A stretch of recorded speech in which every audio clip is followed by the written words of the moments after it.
சதியின் மரணத்துக்காக துக்கம் அனுசரித்த சிவன் புற உலகத்தை பற்றிய எந்த உணர்வுமின்றி உலகெங்கும் சுற்றித் திரிந்தார்.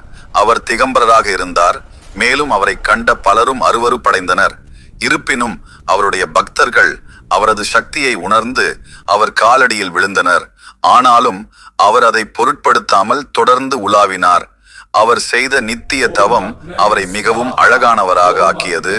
மேலும் அவர் தன்னை வெளிப்படுத்திய அலட்சியமான விதம் அவரை கண்ட அனைவரையும் கவர்ந்திழுத்தது.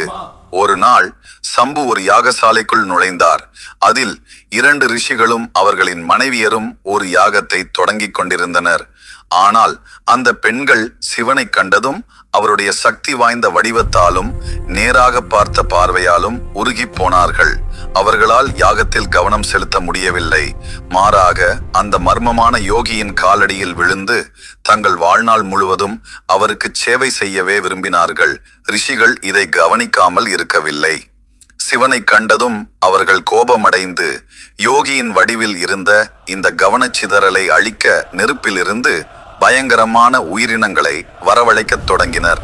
முதலில் நெருப்பிலிருந்து ஒரு மூர்க்கமான புலி தோன்றி பகவான் மீது பாய்ந்தது. சம்பு ஒரு கணம் கூட தாமதிக்காமல் புலியின் கழுத்தை பலமாக பிடித்து அதை கொன்று அதன் ஆன்மாவுக்கு கைலாச மோட்சத்தை அளித்தார். பின்னர் அவர் புலியின் தோலை உரித்து அத்தோள்களை தனது இடுப்பில் சுற்றி கொண்டார். புலியை தொடர்ந்து ஒரு நாகம் வந்தது. சிவன் அதை பிடித்து தனது வலது மணிக்கட்டில் சுற்றி கொண்டார். ரிஷிகள் இன்னும் தோற்று போகவில்லை. அடுத்து நெருப்பிலிருந்து ஒரு யானை வந்தது.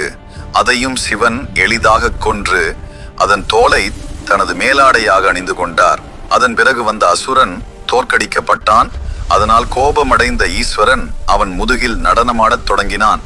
இந்த அசுரன் அபஸ்மாரன், அதாவது அறியாமையின் அசுரன் ஆவான். இறைவனின் சக்தி வாய்ந்த அம்சங்களை புறக்கணித்து அவரை வீழ்த்த முயன்ற ரிஷிகளின் மனநிலையை இது பிரதிபலித்தது. சம்புவின் நீண்ட சடை அவிழ்ந்து அவரது முதுகின் பின்னால் பரவி அவரது ஆற்றல் மிக்க நடனத்திற்கு துணையாக நேர்த்தியாக அசைந்தாடியது.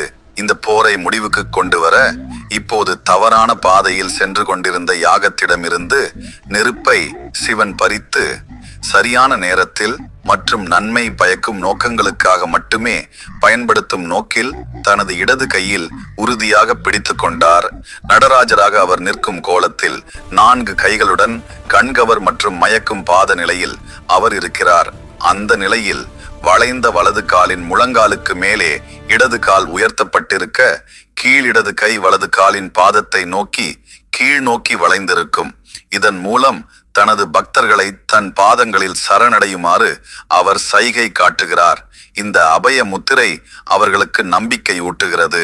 இந்த கதை சிவன் நடராஜராக வெளிப்படும் ஆழமான தத்துவ அர்த்தங்களை கொண்ட மிகச்சிறந்த புராண நிகழ்வுகளில் ஒன்று.